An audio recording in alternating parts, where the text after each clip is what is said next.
हाँ, लोग तबीबों की बजाय जाने के, हजरत हलीमा कहती मेरे घर आने लगे, कहती भीड़ लगने लगी, मैं इतनी परेशान हो गई, सुबह से शाम तक लोगों की लाइन रहती, कोई कहता कि कोई कहता पानी में हाथ डलवा दो, कोई कहता कि बच्चे का हाथ रखवा दो, किसी के ठोकर लगवाई जाती। कहने लगी मैं थक गई, मैंने घर के आगे गड्ढा किया, उसमें पानी भरा और नबी का पैर उसमें डाल दिया। कहती फिर जो भी आता मैं पानी उससे निकाल के देती, का जो पानी पी लेता वो शिफा पा जाता। कहती इतनी बरकत थी कि जो जिस बीमारी में आता वही पानी लेता, शिफायाब हो जाता।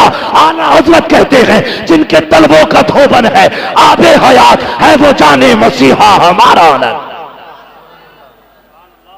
ये हुजूर की जात फरमा, बताओ तो सही, जिसके बचपन की शान का आलम यह है, उसकी जवानी का आलम क्या है? और जिसकी जवानी का जवाब नहीं, उसकी नबुव्वत के शबाब का आलम क्या है? हया नहीं चाहिए। कायनात में वो अजमतों वाला नहीं आया, दुनिया मुस्कुराने लगी। हम कहते हैं वो आशिक ने कहा था ना, नात खानी मौत भी हमसे छुड़ा सकती नहीं, कब्र में भी मुस्तफा के गीत गाते जाए। हमसे फरिश्ते कब्र में पूछेंगे बता इनके बारे में क्या कहता था, हम फख्र से कहेंगे इन्हें जाना इन्हें माना, न रखा गैर से काम, लिल्लाहिल हम्द में दुनिया से मुसलमान। हमारे तो वहां भी यही किस्से रहेंगे। हाँ, अल्लाह तौफीक दे तो अपने घर में हुजूर का जश्न जरूर मनाना। और एक बात, ये जरूरी नहीं है पूरे गांव ने एक जलसा कर लिया तो हो गया काम। जब 12वीं आया करे ना, हर घर से लंगर होना चाहिए। लंगर का मतलब ये नहीं है बिरयानी का भगो नहीं पूरा बटेगा, कुछ ना हो 5 रुपए का पार्ले जी लेके तकसीम कर देना, एक पार्ले लेकर के 5 बिस्किट बांट दे, कुछ ना मिले 10 चने लेके बांट दे।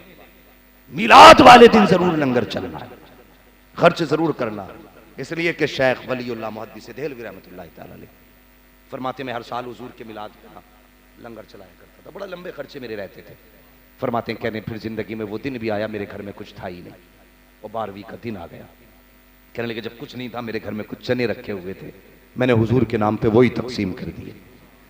कहने लगे बांट तो दिए लेकिन दिल में ये धड़कन में लगी रही यार, आज सिर्फ चने बांटे हुजूर के दिन, सिर्फ चने बांटे, लोग क्या क्या बांट रहे, तूने चने बांटे।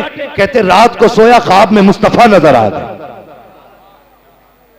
हुजूर नजर आए, और फरमाते मैंने क्या देखा, हुजूर के आगे बड़ी बड़ी नेमतें रखी, जैसे जैसे लोगों ने खर्च किया था कहते वो सब हुजूर के आगे रखी है। और कहते हैं साथ में मेरे चने भी हुजूर के आगे रखे थे, मेरे चने भी हुजूर के आगे रखे। फरमाने लगे हुजूर ने मुझे देखा मुस्कुरा दिए, फरमाने लगे वलीउल्लाह परेशान क्यों होता है, हमने तेरे चनों को कबूल फरमा लिया है। कह रहे मैंने ख्वाब में देखा नेमतें बड़ी बड़ी थी लेकिन मुस्तफा मेरे चने तनावुल फरमा रहे थे, ये मेरे चनों की किस्मत थी कि नबी खा रहे थे। और सुन्नियों जरूरी नहीं है कि 12वीं पे जर्दा बटेगा, 12वीं पे बिरयानी बटेगी, कुछ ना हो 5 रुपए का पार्ले बांट दे, मुस्तफा तादाद नहीं देखते, आका दिलों की हसरतें देखा करते।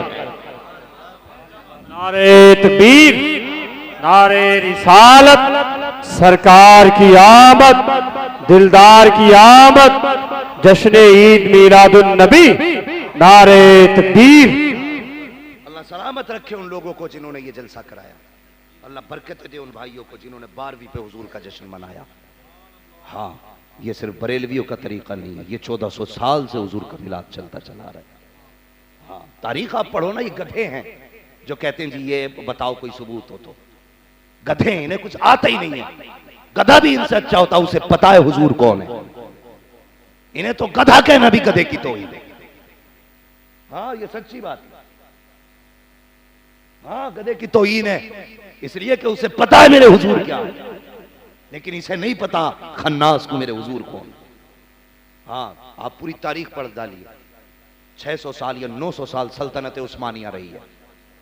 हाँ, जब तक सल्तनत उस्मानिया रही इस सल्तनत में बराबर हुजूर का जुलूस निकलता रहा है। हाँ, सल्तनत और जुलूस ऐसा नहीं, तुर्की से ये जुलूस चलता था, गुंबद खजरा पे खत्म होता था।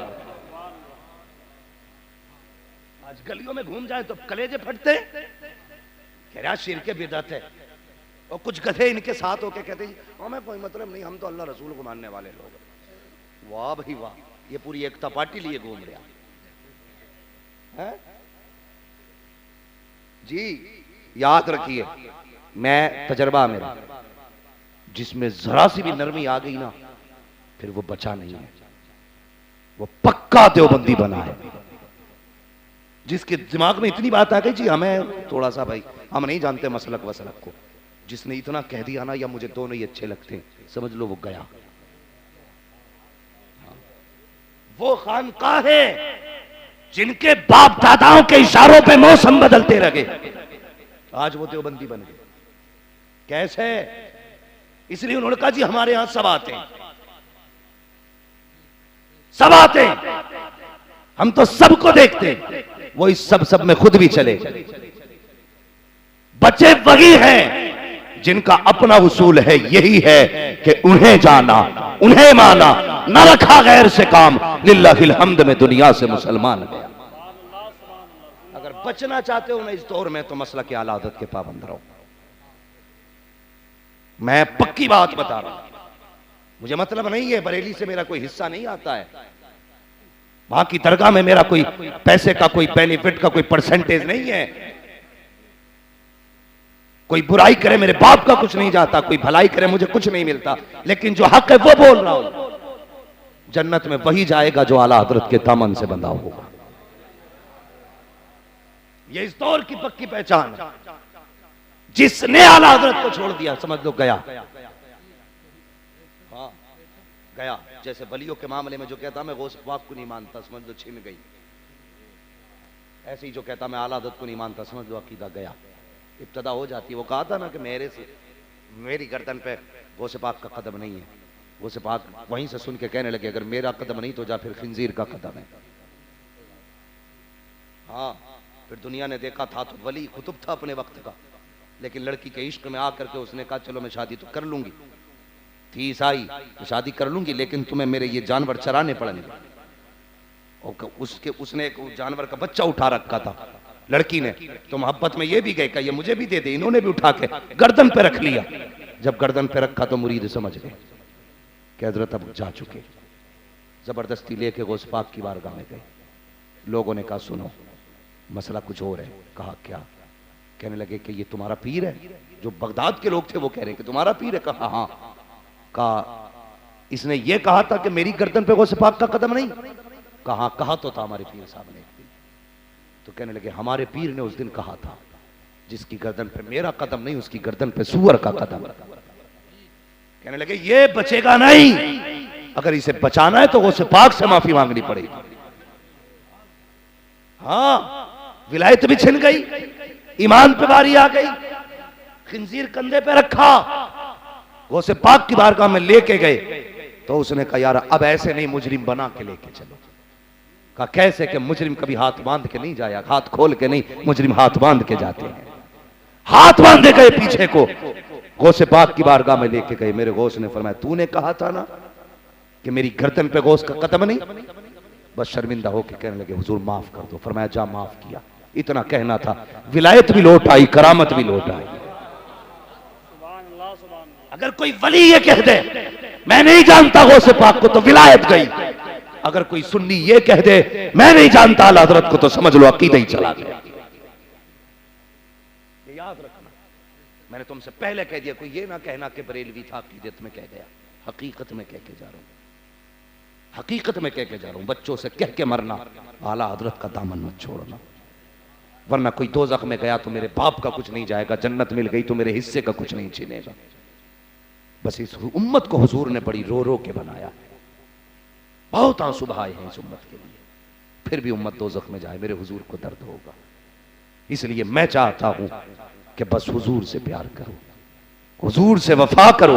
ये कितने बदबख्त लोग हैं, इनकी अक्लें मारी गई। कहते जी ये मिलाद मनाना शिर्क है, इन्हें यही पता नहीं शिर्क की तारीफ क्या है। एक बात बताइए, हजरत आदम के बेटे हजरत शीश थे, इंतकाल करने लगे ना तो आपने अपने बेटे से फरमाया शीश जी अब्बा मैं दुनिया से जा रहा हूं, कि फिर कई काम की बात बताना चाहता हूं। कहा क्या? कहने लगे जिंदगी में अगर मुसीबत आ जाए ना और दुआ मांगनी पड़े तो फिर